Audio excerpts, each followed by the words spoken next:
السلام علیکم. تو میرا نام محمد علی رضا ہے. سو آئی ایم بیسکلی فرام رحیم یار خان. سو آج اس محفل میں آئے پیر ضیاء الحق نقشبندی صاحب. ہر مہینے کی 28 تاریخ کو یہ محفل ہوتی ہے. تو آج اس محفل میں درس قرآن کے موضوع کے ساتھ یہ محفل تھی. سورۃ الکوثر کی اس کے اندر تفسیر اور اس کی فضیلت کو بیان کیا گیا. پیر صاحب نے بہت انفارمیٹیو اور سورۃ الکوثر اور درس قرآن اور اسلام کی اہمیت کے بارے میں بات کی, اور اس میں بتایا کہ کیسے حضور پاک صلی اللہ علیہ وآلہ وسلم کی زندگی کو اپنا کر دنیا اور آخرت دونوں کے اندر کامیابی حاصل کر سکتے ہیں. تو یہ جو محفل ہے, اس طرح کی محفل کی نوجوانوں کو ضرورت ہے, خاص طور پر اس پڑھے لکھے طبقے کو, تاکہ وہ قرآن مجید کے ساتھ اللہ کے نبی کی زندگی کے ساتھ جڑ سکے. تو یہ ایک بہت اچھی کاوش ہے الامین اکیڈمی کی طرف سے. اس کو جتنا بھی خراج تحسین اس کو پیش کیا جائے وہ کم ہے. تو اس کی روزانہ ہر مہینے 28 تاریخ کو یہ محفل ہوا کرے گی. اس میں شرکت کرنے کی کوشش کریں, اور آئندہ بھی اس محفل کو بھرپور طریقے سے اچھا بنانے کے اندر اس کی کوشش کی جائے. جزاک اللہ. السلام علیکم.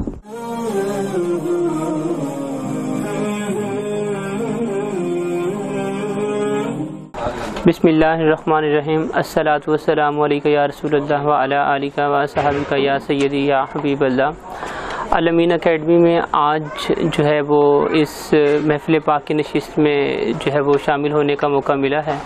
یہ اللہ تعالیٰ کا خاص فضل و کرم ہے, اور میں بڑا مشکور ہوں پیر محمد ضیاء الحق نقشبندی صاحب کا کہ انہوں نے دعوت دی. الحمدللہ بہت ہی اچھا جو ہے وہ کام سر انجام دے رہے ہیں. اللہ تعالیٰ ان کے کام میں بہت زیادہ برکت عطا فرمائے, اور روحانی فیض میں بہت زیادہ برکت عطا فرمائے. ان کی محفل پاک میں شرکت کر کے دل کو بہت سکون ملا ہے, اور جو پیغام پیر صاحب نے دیا ہے اللہ تبارک و تعالی ہم سب کو اس سے فیض لینے کی توفیق عطا فرمائے. اور یہاں پر جو طلباء و طالبات زیر تعلیم ہیں, میری ان کے لیے دعا ہے کہ اللہ تبارک و تعالی ان کو حقیقی معنوں میں اس دنیا میں اور آخرت میں کامیابی و کامرانی سے ہمکنار کرے. آمین. صلو علی الحبیب صلی اللہ تعالی علی محمد صلی اللہ علیہ وسلم. السلام علیکم یا رسول اللہ وعلی آلک وصحبک یا حبیب اللہ. آج کچھ دوستوں کی وساطت سے امین اکیڈمی میں پروگرام پر شرکت کا موقع ملا. ماشاءاللہ پروگرام نہایت ہی بہتر انداز سے کنکلوڈ ہوا ہے. جس طرح ماشاءاللہ پیر صاحب نے گفتگو کی, اور جس طرح طلباء کی یہ ضرورت تھی کہ جہاں ان کو CSS PMS وغیرہ کی تعلیم کے ساتھ ساتھ ان کی روحانی اور دینی ضرورت کو مد نظر رکھتے ہوئے یہاں ان کی روحانی تربیت کی جاتی ہے, جو کہ وقت کی بہت ہی اہم ضرورت ہے. تو میں دعا گو ہوں کہ اللہ تعالیٰ ان کو مزید اس میں اچھا کرنے اور امت کی اصلاح کرنے کی توفیق عطا فرمائے. وما علیہ البلاغ المبین. وسلم علیک یا حبیب اللہ.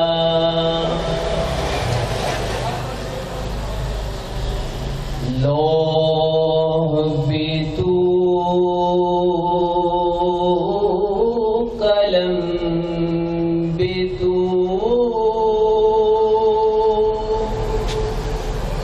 تیرا وجود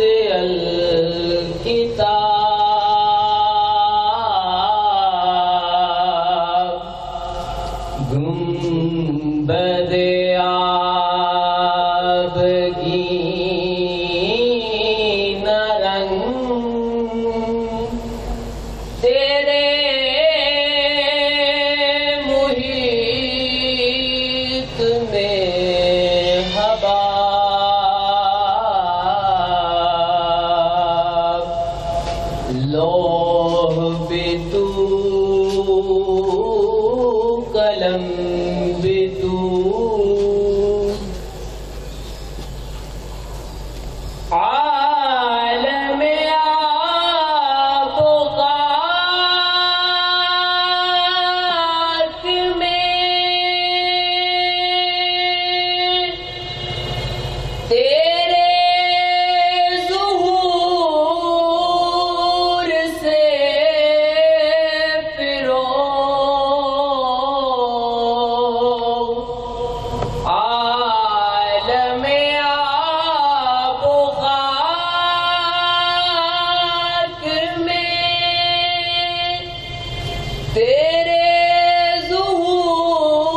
اعوذ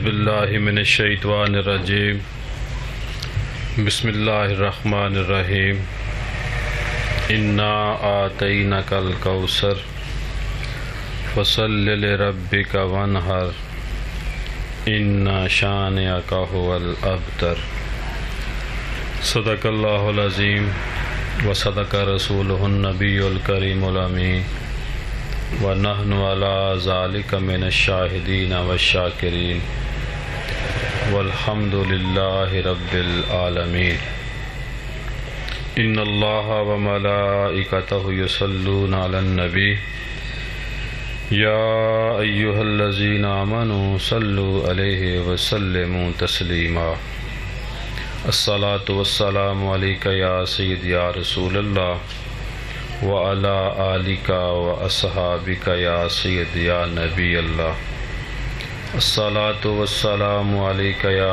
سید یا رسول اللہ وعلی آلک واصحابک یا سید یا نور اللہ۔ تمام دوستوں کا، بھائیوں کا، بہنوں کا، بیٹیوں کا بہت شکریہ کہ آج آپ نے وقت نکالا۔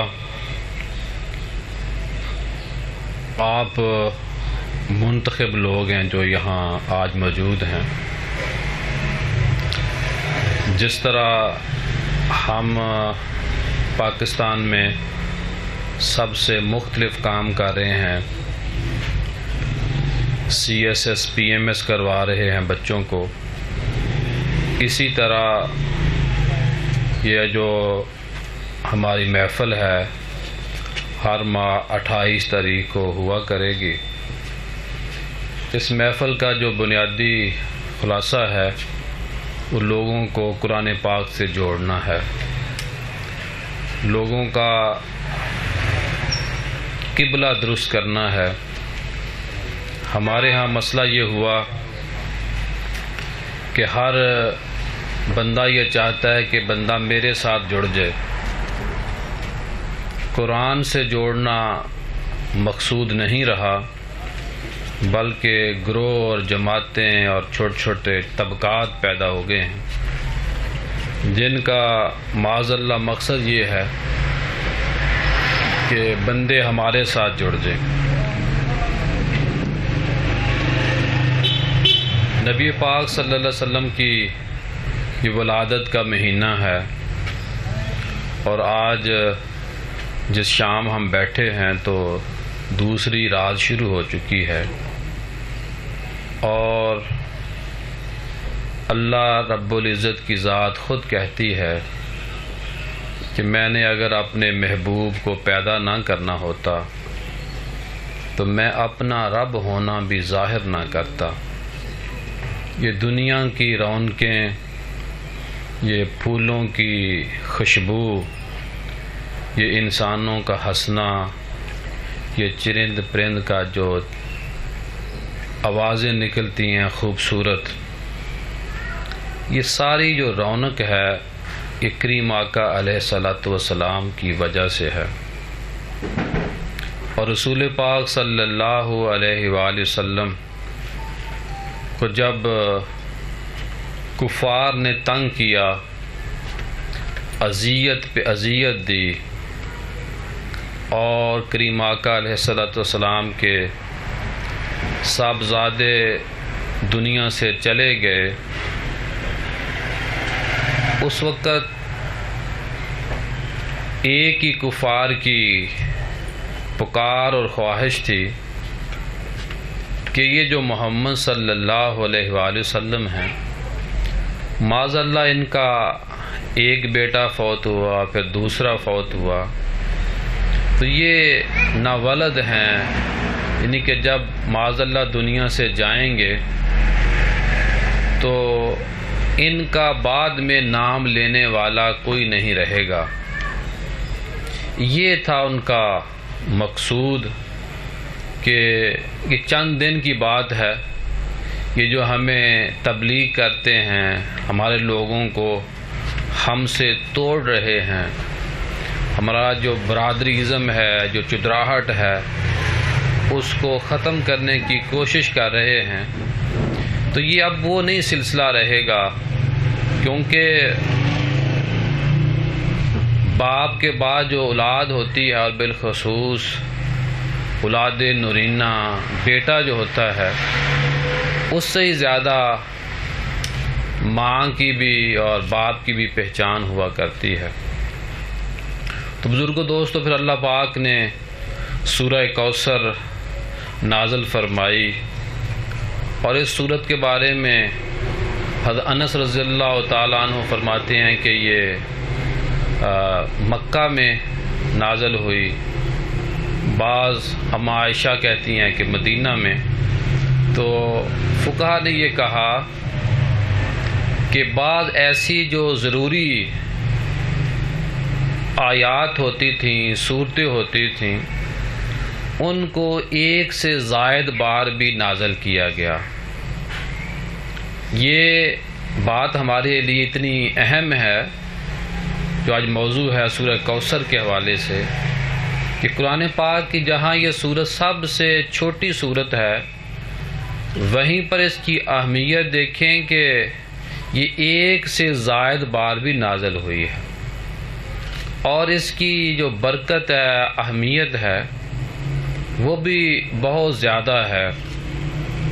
اور رسول پاک صلی اللہ علیہ وآلہ وسلم نے یہ فرمایا کہ یہ جو کوثر ہے، یہ ایک نہر ہے جنت کی، اور بعض فقہا نے کہا کہ یہ ایسی نہر ہے جس نہر کے اندر سے جو باقی جنت کی نہریں ہوں گی، جو دودھ کی ہوں گی، شہد کی ہوں گی، وہ بھی اس نہر کے اندر سے نکلیں گی۔ اور ہم دیکھے رہے بھی نہر کنارے کے اوپر ہماری دودھ کی ہوں گی، شہد کی ہوں گی، وہ بھی اس نہر کے اندر سے نکلیں گی۔ اور ہم دیکھے رہے بھی نہر کنارے کے اوپر ہماری اکیڈمی ہے، جو ہماری جہاں ہم بیٹھے ہیں اس وقت، تو ایک جو بڑی نہر ہوتی ہے، اس نہر سے کئی آگے نہریں جو نکلتی ہیں، اس کی زیادہ اہمیت ہوتی ہے۔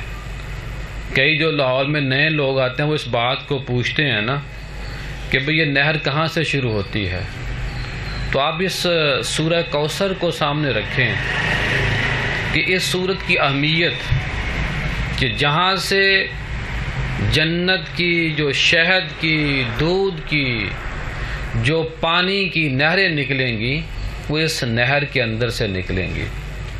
اور بزرگوں دوستو، جب اس سورت کو ہم دیکھتے ہیں تو تمام فقہا نے کہا کہ اس سورت کی اہمیت اور فضیلت کو سمجھنے کے لیے اس کا ایک سے زائد بار نازل ہونا بھی دیکھیں۔ اور سیرت کے ساتھ جب آج ہم اس محفل میں موجود ہیں، تو ہمیں اس بات کا بھی فہم ہونا چاہیے کہ جب ہم سیرت کی کوئی بھی کتاب پڑھیں یا اس سورت کی تفسیر پڑھیں، تو ہمیں یہ چاہیے کہ جب جنگ کا سما ہو، سیرت میں پڑھیں ہم، جب آپ کی ولادت کا دیکھیں، پڑھیں، جب ہم رسول پاک صلی اللہ علیہ وسلم کا صحابہ کے ساتھ بیٹھنا دیکھیں، تو ساتھ ساتھ منظر کشی ہمارے ذہنوں میں ہونی چاہیے کہ وہ کیسا وقت تھا۔ اور یہ صوفیہ جو ہیں وہ کہتے ہیں کہ یہ عشق کی منزل ہوتی ہے، کہ منظر کشی کو اپنے ذہن میں رکھنا، اور جب کوئی جنگ کا، جہاد کا پڑھیں، تو اس موقع کے اوپر ہمیں ان جنگوں کی منظر کشی اپنے ذہن میں رکھنی چاہیے، وہ کیسا سما۔ اور جب یہ ہم پڑھتے ہیں جنت کے معاملات کے حوالے سے، تو ہمیں جنت کی جو سہولیات ہیں، جو جنتی لوگوں کو ملیں گی، ان کو بھی ذہن میں رکھنا چاہیے۔ اور صوفیہ نے کہا کہ جب بندہ پھر ان چیزوں کو رکھے گا ذہن میں کہ یہ میں نیک کام کروں گا تو یہ فائدے ہوں گے، اور اگر معاذ اللہ گناہ کروں گا تو اس کا جو پھر آگے جو جہنم ہے، جو قیامت ہے، جو قبر کی منازل ہیں، جب بندہ ان چیزوں کو ذہن میں رکھے گا تو پھر کوئی بندہ گناہ نہیں کر سکتا، پھر بندے کے رونگٹے کھڑے ہو جاتے ہیں۔ اور قرآن مجید کے اصل میں جو 4 وجہ ہیں، ایک تو یہ ہے کہ قرآن کو ٹھہر ٹھہر کے پڑھنا چاہیے، قرآن پاک کو سمجھ کر پڑھنا چاہیے، ٹھہر ٹھہر کر پڑھنا چاہیے، اس کی زیر زبر پیش کا خیال رکھنا چاہیے۔ لیکن عرب مفکر، عرب کے جو مفتی ہیں، ان کا بھی یہ فتویٰ موجود ہے کہ جو اجمی لوگ ہیں اگر اپنی زبان میں بھی صحیح طریقے سے اپنے فہم کے مطابق پڑھیں تو پھر ان کو اگر ان سے کوئی غلطی ہو جائے تو وہ گناہ نہیں، یعنی کہ کوشش کرنی چاہیے۔ اور جو دوسرا قرآن پاک کا اصول ہے، حکم ہے، وہ یہ ہے کہ قرآن کو جب ہم پڑھیں تو جو قرآن پڑھنے والا ہے وہ اس بات کو ذہن میں رکھے کہ قرآن مجھ سے کیا رہا ہے، مجھے حکم کیا دے رہا ہے، جس آیت کو، جس لفظ کو میں پڑھ رہا ہوں اس کا ترجمہ کیا ہے اور اس کی تفسیر کیا ہے۔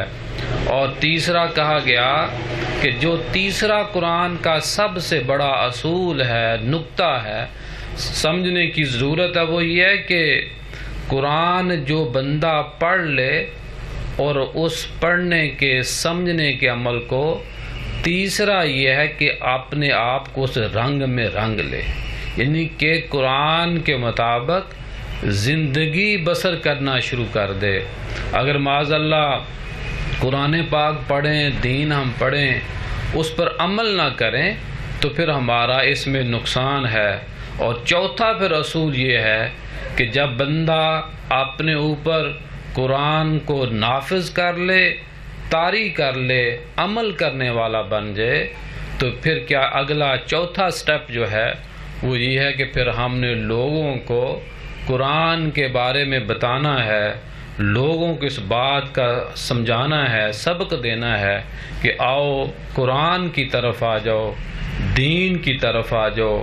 اور جو قرآن پڑھنے والا ہوتا ہے، جو سننے والا ہوتا ہے، پھر جب ایک بندہ تبلیغ کرتا ہے، دوسرا بندہ اس کی بات سے عمل کرنا شروع کر دیتا ہے تو تبلیغ کرنے والے کو بھی اس کا پھر ثواب ملتا ہے، اجر ملتا ہے۔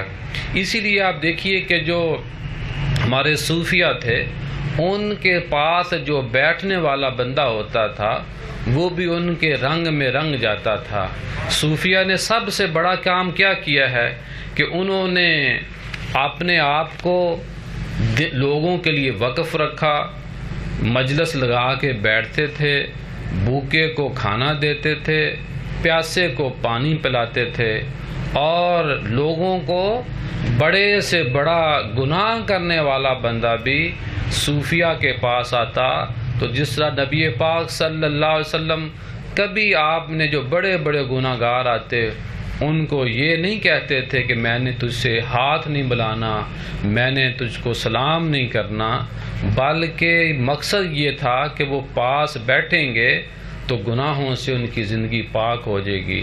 اسی لیے صوفیہ نے کہا کہ جو اللہ والے ہوتے ہیں وہ گناہ گار کے گناہ سے نفرت کرتے ہیں، گناہ گار کے وجود سے، گناہ گار سے نفرت نہیں کرتے، کیونکہ جس ہم معاشرے میں رہ رہے ہیں اس معاشرے کی سب سے جو بڑی اہمیت ہے، میں اور آپ جب پیچھے مڑ کر دیکھیں تو میرا دادا پردادا، آپ کے دادا پردادا کہیں نہ کہیں مسلمان ہوئے ہوں گے، سوائے سید گھرانے کے یا جو ہاشمی لوگ ہیں ان کے، یا جو علوی ہیں، عوان فیملی ہیں، ان کے علاوہ آپ اور میں کہیں نہ کہیں مسلمان ہوئے ہیں۔ کسی کے بڑے ہندو ہیں، کسی کے بڑے سکھ ہیں، تو ان کے پیچھے وہ کون سا ایک مقناطیسی نظام تھا، وہ کون سی طاقت تھی کہ جس طاقت کی وجہ سے آپ دیکھیے کہ آج ہم قرآن پاک کو یہاں سن رہے ہیں، سادہ انداز میں سمجھنے کی کوشش کر رہے ہیں. اگر ہمارے بڑے ہمارے صوفیہ کے ہاتھوں پر اسلام قبول نہ کرتے تو آج ہم نے بتوں کی پوجا کر رہا ہونا تھا معاذ اللہ. آج ہم نے شادی کے موقع کے اوپر وہ جس طرح ہندو چکر لگاتے ہیں اس طرح کر رہا ہوتا تھا. تو بات یہ ہے کہ ہمیں جب داتا صاحب نے بھی کہا کہ جو کئی ایسی جگہوں پہ بھی آیا کہ جس کا کوئی مرشد نہ ہو وہ میری کشف المجوب کتاب پڑھ لے. آج دیکھیے کہ لوگوں کے 11ویں کے نام پر شیخ عبد القادر جیلانی رضی اللہ تعالیٰ عنہ کے نام پر 11ویں کرنی بھی چاہیے، کوئی کرے اچھی بات ہے، لیکن حضور غوث اعظم رضی اللہ تعالیٰ عنہ کی جو گنیت و طالبین کتاب ہے یا جو باقی آپ کا لٹریچر ہے، اس لٹریچر کو جب بندہ پڑھے گا تو پھر ہم یہ اس بات کے قریب پہنچ جاتے ہیں کہ ہم پھر غوث اعظم رضی اللہ تعالیٰ عنہ کی سیرت کے مطابق ہو جائیں گے. اور بزرگوں دوستو، یہ جو سورت کی بات ہو رہی تھی، میں آپ کے صرف 15 سے 20 منٹ اور لوں گا جو ہمارا شیڈول ہے مختصر الفاظ میں. یہ جو سورت ہے، اس سورت کے بارے میں یہ بھی کہا جاتا ہے کہ یہ جہاں پڑھی جاتی ہے وہاں برکت آ جاتی ہے. اور سورہ کوثر کو پڑھنے والا جو بندہ ہوتا ہے، اگر کوئی بے اولاد ہے تو اس سورت کو پڑھنے سے اولاد والا بن جاتا ہے، کیونکہ اللہ نے اس سورت کے اندر نبی پاک صلی اللہ علیہ وسلم کو خوشخبریاں سنائی ہیں. کوئی قرض دار ہے تو اس کا قرض اتر سکتا ہے، کوئی اپنے بچوں کی شادیوں کے حوالے سے پریشان ہے تو اس سورت کو کثرت سے پڑھنے والا مالا مال ہو سکتا ہے، رشتے ہو سکتے ہیں. اور سب سے بڑا صوفیہ نے کہا کہ جو بندہ سورہ کوثر کو کثرت سے پڑھے گا، کسی سے اجازت لے کے اگر پڑھا جائے تو زیادہ اس میں برکت ہے. کہتے ہیں کہ اگر کسی دشمن سے آپ نے بچنا ہو یا اس کو زیر کرنا ہو تو سورہ کوثر پڑھنی چاہیے. کیوں کہ اللہ نے اپنے محبوب صلی اللہ علیہ وسلم کو اس سورت کے اندر یہ خوشخبری سنائی ہے کہ اے محمد صلی اللہ علیہ وسلم، آپ ان کفار کی وجہ سے پریشان نہ ہوں، ہم نے آپ کو کوثر عطا کی ہے. اور رسول پاک صلی اللہ علیہ وسلم کی عظمت اور فضیلت کو اس انداز میں بھی دیکھیے کہ جب کفار نے کہا کہ محمد صلی اللہ علیہ وسلم کا معاذ اللہ ہاتھ ٹوٹ جائے تو اللہ نے قرآن پاک میں کہا کہ جو میرے محمد صلی اللہ علیہ وسلم کا ہاتھ ٹوٹنے کی بات کر رہے ہیں، میں اللہ کہتا ہوں کہ ان کہنے والوں کے دونوں ہاتھ ٹوٹ جائیں. جب ہم کہتے ہیں نا کہ رسول پاک صلی اللہ علیہ وسلم کی ناموس کو دفاع، ناموس رسالت، ختم نبوت، یہ بنیادی عقائد ہیں. دیکھیے ہر بندہ کہیں نہ کہیں صبر کرتا ہے، لیکن ہر بندے کے کوئی دائرہ کار ہوتے ہیں کہ یہاں تک تو میں صبر کر سکتا ہوں لیکن اس کے بعد میں صبر نہیں کر سکتا. رسول پاک صلی اللہ علیہ وسلم کی جو نبوت ہے، آپ کا آخری نبی جو ہونا ہے، آپ کی ناموس کے حوالے سے کوئی کمپرومائز نہیں. لیکن بزرگوں دوستو، جہاں ہم اس بات کو کرتے ہیں، کہتے ہیں، لیکن اس کے بعد ہمیں سب سے لازم ہمارے اوپر جو چیز ہے وہ یہ ہے کہ ہم رسول پاک صلی اللہ علیہ وآلہ وسلم کی سیرت کے مطابق زندگی بسر کرنے کی کوشش کریں. اور جب زندگی بسر کرنے کی، دیکھیے میں کہتا ہوں بڑے محتاط انداز میں کہ نبی پاک صلی اللہ علیہ وسلم کی ناموس پر شہید ہونا یا کسی کو مارنا آسان کام ہے، لیکن نبی پاک صلی اللہ علیہ وسلم کی زندگی کے مطابق، آپ کی سیرت کے مطابق اپنے آپ کو ڈال لینا، سیرت کے مطابق زندگی بسر کر لینا سب سے اہم ہے. اور اگر ہم تفسیر ضیاء القرآن کا سورہ کوثر کے حوالے سے مطالعہ کریں تو وہاں بھی حضور پیر کرم شاہ صاحب نے اس بات کو بڑی جامعیت کے ساتھ کوٹ کیا ہے کہ اس سورت کو پڑھنے والا، اس سورت کے اوپر عمل کرنے والا نہ دنیا میں خسارے میں رہ سکتا ہے نہ آخرت میں خسارے میں رہ سکتا ہے۔ تو اس بات کا ہمیں آج یہ یقین کامل کرنا چاہیے کہ جب ہم سورہ کوثر کو نماز میں پڑھیں تو ہمیں اس بات کا، یا ہم کوئی اور سورت پڑھیں نماز میں، یا جب ہم قرآن پاک پڑھتے ہیں تو سب سے پہلے یہ کریں کہ اس آیت کا ترجمہ پڑھیں، مفہوم پڑھیں، تفسیر پڑھیں۔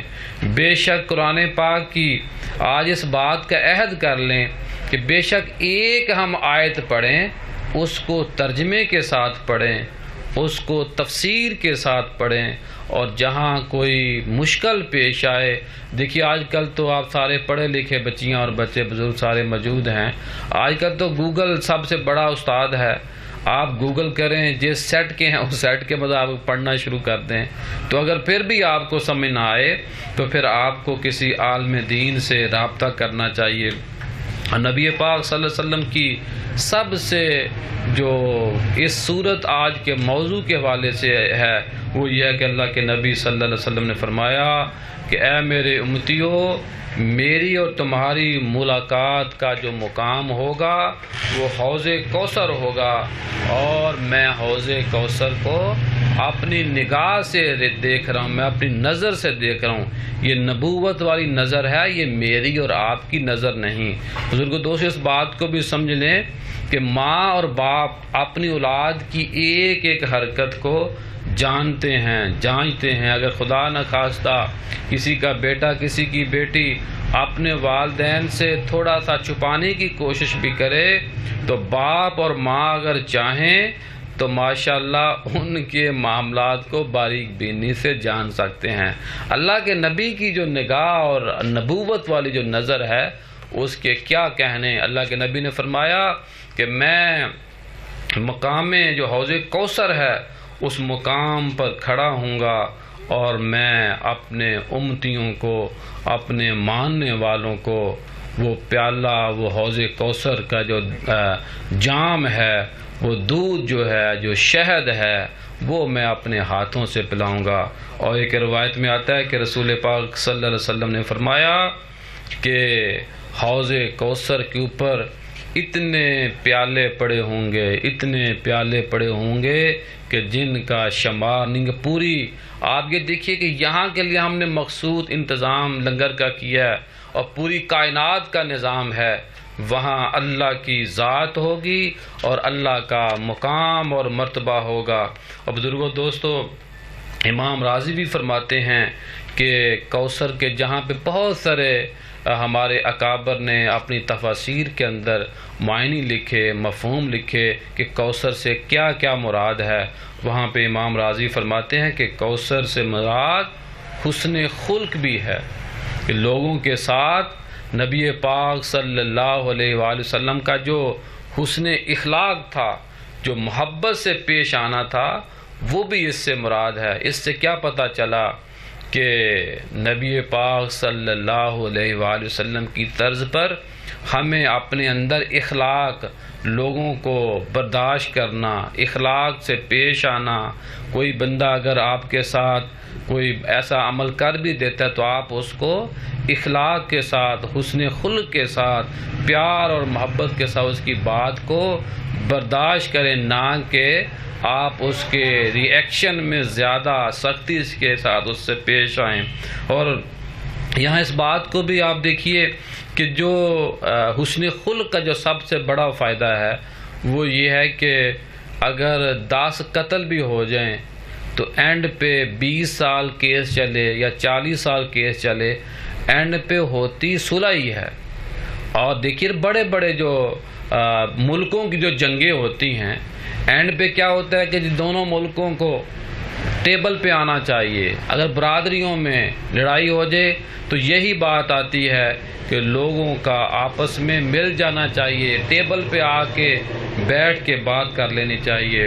اور آج کی جو آخری بات ہے وہ یہ ہے سورہ کوثر کے موضوع کے حوالے سے، جب مقام میں جنت کا اور جہنم کا سما ہوگا، پوری کائنات ایک ایسے لمحے کے لیے رک جائے گی، پوری قیامت کا منظر ہوگا، حشر اور محشر جتنا بھی اللہ کا جو منازل ہیں، جو مقامات ہیں، وہاں پہ ایک ایسا مقام آئے گا کہ لوگ اپنی آنکھوں کی جو نظر ہے، جو بینائی ہے، اپنے دیکھنے کا جو رخ ہے، وہ رخ مصطفیٰ صلی اللہ علیہ وآلہ وسلم کی طرف کریں گے۔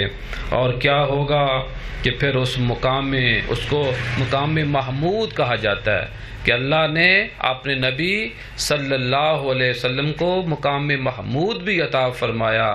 وہ مقام کیا ہے کہ ہر طرف سناٹا ہوگا اور محمد صلی اللہ علیہ وآلہ وسلم کی نگاہ، آپ کے بولنے کا، آپ کے توجہ کرنے کا، لوگ، کائنات پوری، آپ دیکھیے پوری کائنات جس میں جتنی دنیا سے لوگ جا چکے ہیں اور جتنے لوگ ابھی دنیا میں پیدا ہوں گے، پھر ان کو موت واقع ہوگی، پھر وہ محشر کا میدان ہوگا، اور اللہ کے نبی صلی اللہ علیہ وآلہ وسلم کے لب کشائی، آپ کے بولنے کا لوگ انتظار کریں گے، اور انتظار اس انداز میں کریں گے کہ محمد صلی اللہ علیہ وآلہ وسلم اللہ سے ہماری شفاعت فرمائیں۔ اور اللہ نے بھی یہ ساری ادائیں، یہ ساری کائنات جو میں نے شروع میں بھی بات کی، کیا ہے کہ اللہ نے بھی کہا، اور یہ جو میں نے واقعہ ہے حسن ابن ماجہ میں آتا ہے، اللہ کے محبوب صلی اللہ علیہ وسلم کی جو مقام اور آپ کا مرتبہ ہے، اس کو مقام بلند کیا جائے گا۔ اور بزرگوں، دوستو، پھر اللہ کہے گا، کیا ہوگا، ایک ایسا مقام آئے گا، اللہ کے نبی صلی اللہ علیہ وسلم اپنا سر سجدے میں رکھ دیں گے، اور سجدے میں رکھ کر کیا کہیں گے کہ اے اللہ میری امت کو بخش دے، اے اللہ میری امت کو بخش دے۔ بزرگوں، دوستو، اللہ پھر اپنے محبوب محمد صلی اللہ علیہ وسلم سے کہے گا کہ اے محمد، اے میرے لاڈلے، اے میرے آخری نبی، جو آپ کہیں گے میں کروں گا۔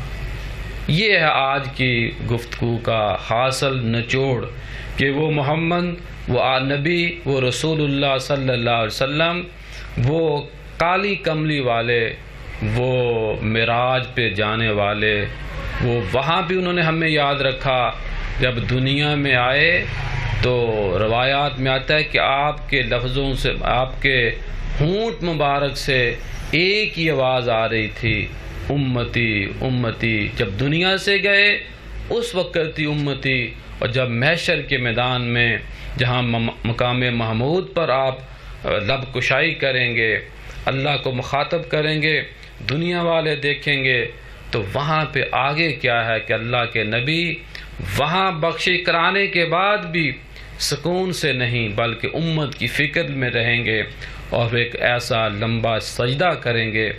اس سجدے کی سب سے جو بڑی معراج ہوگی، وجہ ہوگی، ایک ہی وجہ ہوگی کہ میرا کوئی امتی جہنم کی آگ میں نہ جائے۔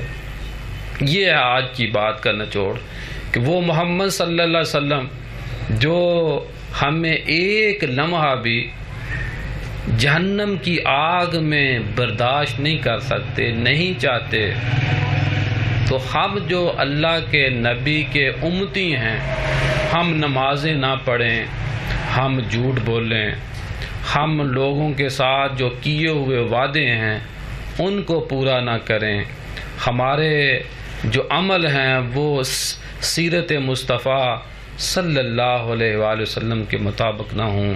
یہی آج کی گفتگو کا خلاصہ ہے کہ ہم نے اپنے آپ کو سیرت کے مطابق چلانے کی کوشش کرنی ہے، اور اللہ کے نبی، کبھی اگلے موضوع بات کریں گے کہ اللہ کے نبی نے اپنے امتیوں کو کیا کیا سہولیات دیں، کہ کسی نے اگر کوئی آیا مسلمان ہونے کے لیے کہا یا رسول اللہ صلی اللہ علیہ وسلم میرا جو خاندان ہے وہ صبح لیٹ اٹھنے کا عادی ہے، میں مسلمان تو ہونے کے لیے تیار ہوں لیکن صبح کی نماز نہیں پڑھ سکتا، تو اللہ کے نبی نے فرمایا میرے صحابی تو کلمہ پڑھ لے، جب تیری آنکھ کھلے صبح تو اس وقت اٹھ کے نماز پڑھ لیا کر، تاکہ یہ رنگ میں آ جائے، میرے صحابہ کے ساتھ بیٹھنا شروع کر دے، جب میرے صحابہ کو دیکھے گا تو پھر یہ بھی نماز پڑھنا شروع کر دے گا۔ اسی لیے فقہ نے لکھا کہ کوئی بندہ اگر 40 دن 5 وقت با جماعت نماز پڑھے تو پھر ہمیشہ کے لیے با جماعت نماز پڑھنے کا عادی بن جاتا ہے۔ بزرگو دوستو، اب ہم تھوڑی دیر ذکر کریں گے اور اس کے بعد دعا۔ یہ جو ذکر ہے یہ بھی جو آج ہم دیکھیں ذکر کریں گے 5 منٹ کے لیے، زیادہ لمبا نہیں، ٹائم کو ہم نے بڑا محدود رکھنا ہے ہمیشہ، کہ یہ جو ذکر ابھی ہم نے باتیں سنی ہیں جو ذکر کریں گے، ویسے ہم ممکن ہے سال میں بھی 6 مہینے میں بھی اتنا ذکر نہ کریں، تو مجالس میں، محافل میں، اللہ والوں کی مجلس میں، دین کی محفل میں، سیرت کے جلسوں میں، میلاد کے جلسوں میں جانے کا سب سے بڑا فائدہ یہ ہوتا ہے کہ بندہ اللہ اللہ کرنے والا بن جاتا ہے۔ جو اللہ اللہ کرنے والوں کے ساتھ بیٹھتا ہے وہ خود اللہ والا بن جاتا ہے۔ لا الہ الا اللہ، لا الہ الا اللہ، لا الہ الا اللہ، لا الہ الا اللہ۔ ہمیں اللہ کے ذکر کرنے کے وقت نہ شرمانا چاہیے، نہ جھجک کا شکار ہونا چاہیے، کیونکہ ہمیں کوئی شرمانا چاہیے تو پھر جو بری عادات ہیں، بری آوازیں نکالنے سے شرمانا چاہیے۔ اللہ کا ذکر کرتے وقت ہمیں شرمانا نہیں چاہیے۔ صحابہ نے کہا کہ اللہ کا ذکر اس طرح کرو، اللہ کو اس طرح یاد کرو کہ لوگ آپ کو دیوانہ کہنا شروع کر دیں، لوگ آپ کو مستانہ کہنا شروع کر دیں۔ تو اس لیے بآواز بلند لا الہ الا اللہ، لا الہ الا اللہ، لا الہ الا اللہ، لا الہ الا اللہ، لا الہ الا اللہ، لا الہ الا اللہ، لا الہ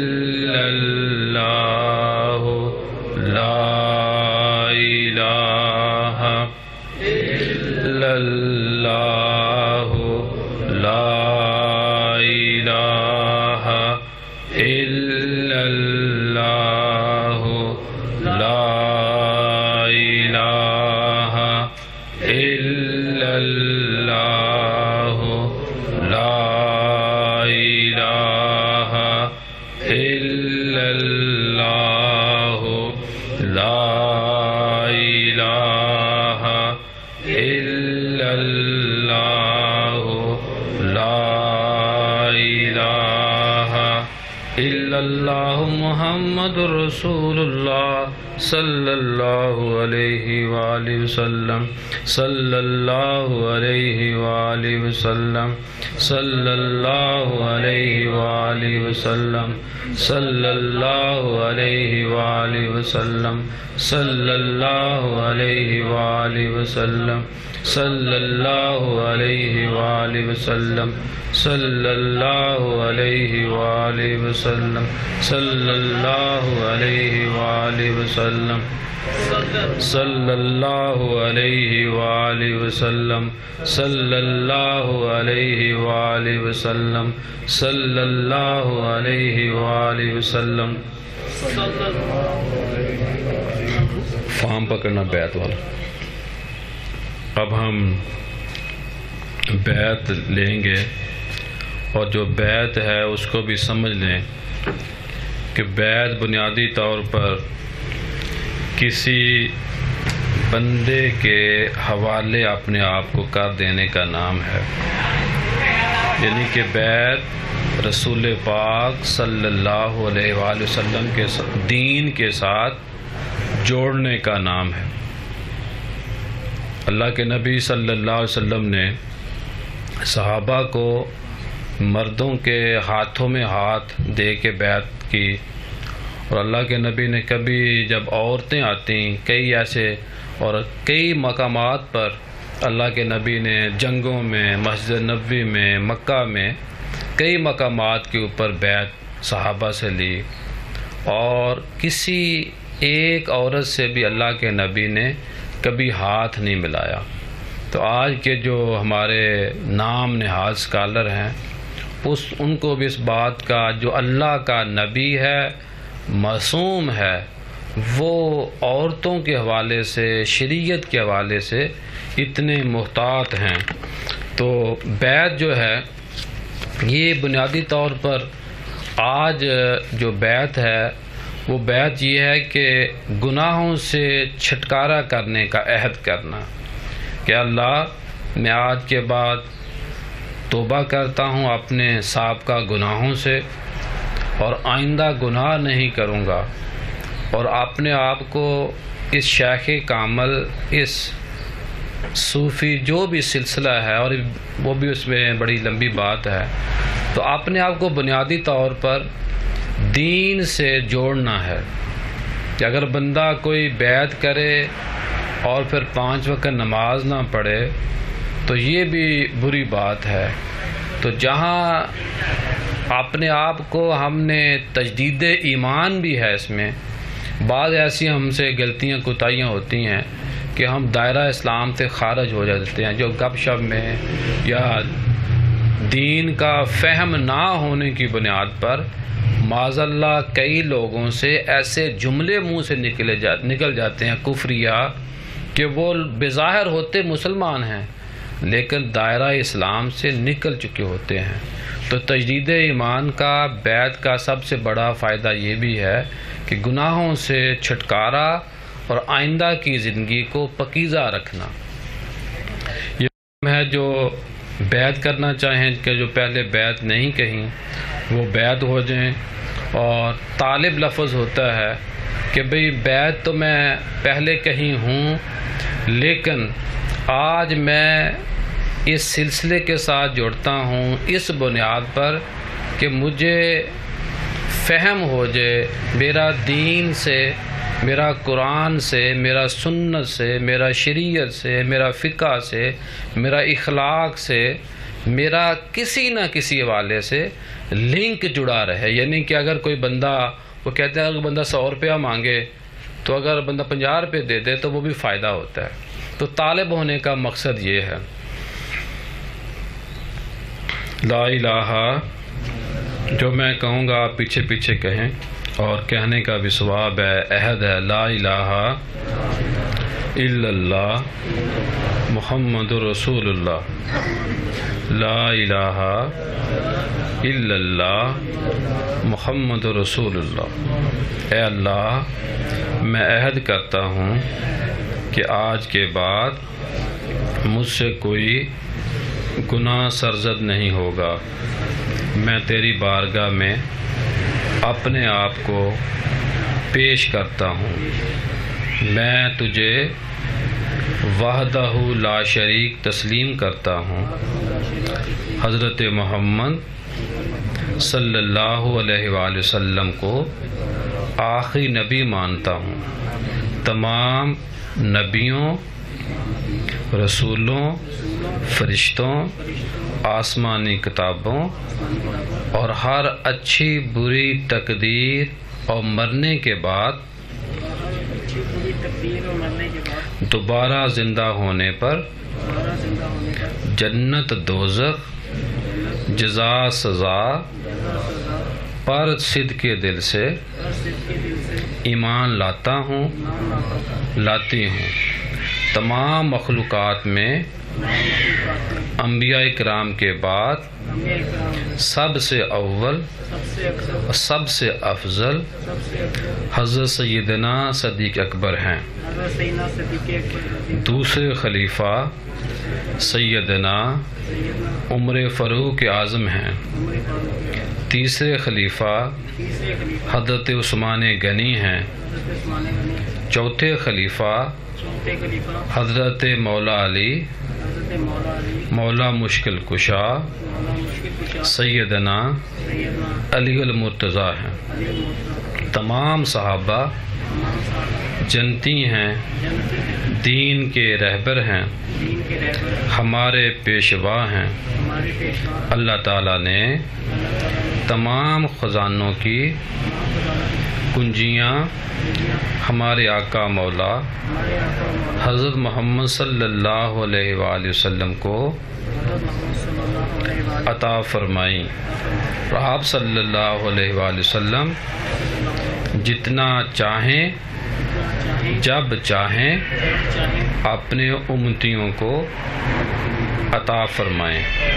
میں عہد کرتا ہوں کرتی ہوں کہ جب میں زندہ رہوں گا اس عقیدہ پر قائم رہوں گا۔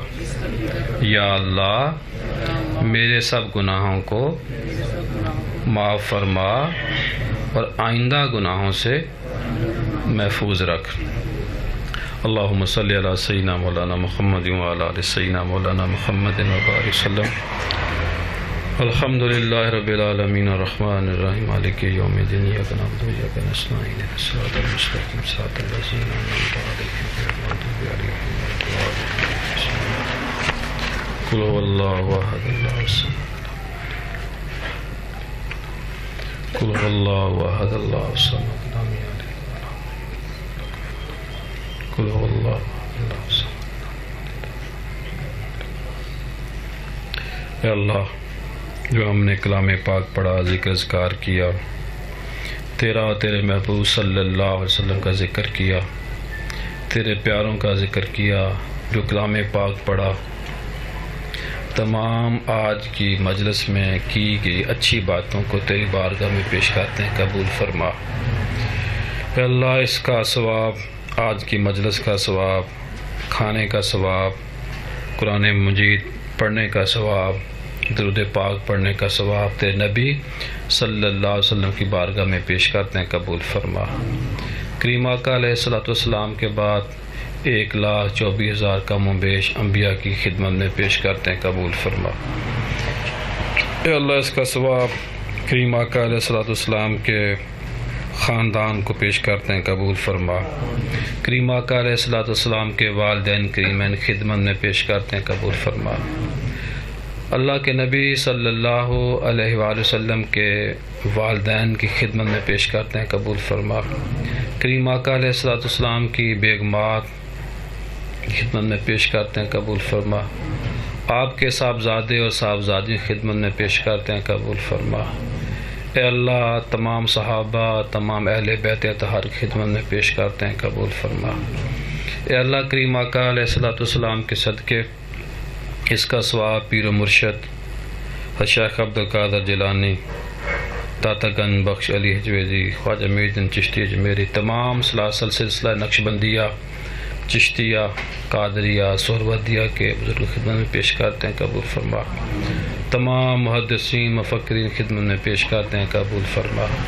اے اللہ اساتذہ اور تمام مشائخ خدمت میں پیش کرتے ہیں، قبول فرما۔ اے اللہ جن کا دنیا میں صالح ثواب کرنے والا کوئی نہیں، ان کی روح کو بھی پیش کرتے ہیں، قبول فرما۔ اے اللہ ہمارے قاضی مصطفیٰ کامل صاحب کے بیٹے پریشان، اللہ ان کی پریشانیوں کو دور فرما۔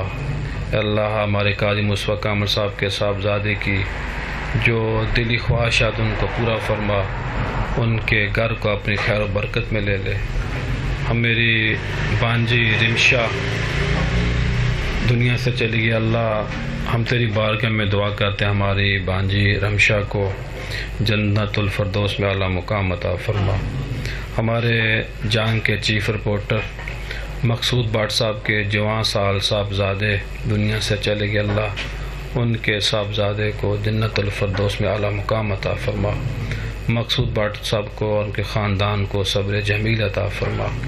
اے اللہ جو حاضر مجلس اس مجلس میں موجود ہیں، اللہ ہر بندے کی دلی خواہشات ہوتی ہیں، سب کی دلی خواہشات کو قبول فرما۔ ہمارے نیازی صاحب بیٹھے ہیں، ہمارے شعیب صاحب بیٹھے ہیں، جتنے بھی ہمارے دوست بیٹیاں بیٹے بھائی بیٹھے، اللہ سب کی دلی مرادوں کو پورا فرما۔ اے اللہ جو بچیاں اور بچے اس ادارے میں پڑھ رہے ہیں، اللہ سب کو کامیابیاں عطا فرما، ان کو اپنے والدین کا سہارا بننے کی توفیق عطا فرما۔ اے اللہ ان بچیوں اور ان بچوں پر ان کے والدین کی بڑی محنت ہے، اب ان بزرگوں کی ہڈیاں کمزور ہو گئی، بڑھاپا ان پہنچا، اللہ ہماری ان بیٹوں کو ہماری بیٹیوں کو اپنے والدین کا سہارا بننے کی توفیق عطا فرما۔ اے اللہ جو ہماری اس اکیڈمی اس کے ساتھ پیار کرتے ہیں تعاون کرتے ہیں، اللہ سب کو برکت عطا فرما، سب کے مال میں جان میں اولاد میں برکت عطا فرما۔ اے اللہ فضل فرما کرم فرما۔ اے اللہ ہمارے حاجی اخلاق صاحب، شیخ سعید صاحب، سعادت نجات قریشی صاحب و جملہ جتنے بھی احباب ہمارے ساتھ تعاون کرتے، اللہ سب کے اوپر اپنا فضل کرم فرما۔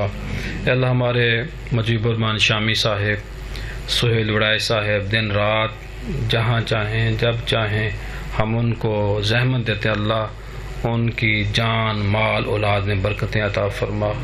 اے اللہ ہمارے ان دو بزرگوں کا ہمارے اوپر سایہ تادیر قائم فرما۔ اے اللہ ان شامی صاحب اور سہیل صاحب کے گھر میں خیر و برکت عطا فرما، مہربانی فرما۔ اے اللہ جو ہمیں اکیڈمی کے لیے جگہ ملی ہے اور جلد ہم اس کا سنگ بنیاد بھی رکھنے جا رہے ہیں، اللہ ہماری اکیڈمی میں اور برکتیں عظمتیں رفتیں عطا فرما۔ اے اللہ اس اکیڈمی کو مزید وسعت عطا فرما، برکت عطا فرما۔ اے اللہ جو ہماری اس اکیڈمی میں پڑھانے والے ہیں پڑھنے والے ہیں جو سٹاف ہے، سب کی دلی مرادوں کو پورا فرما، سب کو محنت کے ساتھ دل جمی کے ساتھ پڑھنے پڑھانے اور کام کرنے کی توفیق عطا فرما۔ اے اللہ ان بچوں کا ان بچیوں کا ان ملازمین کا ایک ایک لمحہ قیمتی، اللہ ان کو دنیاوی معاملات سے ہٹ کر ہمیشہ محنت دل جمی کے ساتھ اپنی کتابوں اپنے نصاب اپنے ٹارگٹ کو فوکس کرنے کی توفیق عطا فرما۔ اے اللہ ان بچوں کی کامیابی ہماری کامیابی ہے، ان بچیوں کی کامیابی ہماری کامیابی ہے۔ اے اللہ جو ہمارے تصویریں نظر آ رہی ہیں، اللہ جو بچیاں اور بچے کامیاب ہو کر فیلڈ میں جا چکے ہیں، اللہ ان کو ملک و ملت کی خدمت کرنے کی توفیق عطا فرما، ان کو عالمین اکیڈمی کا نام روشن کرنے کی توفیق عطا فرما۔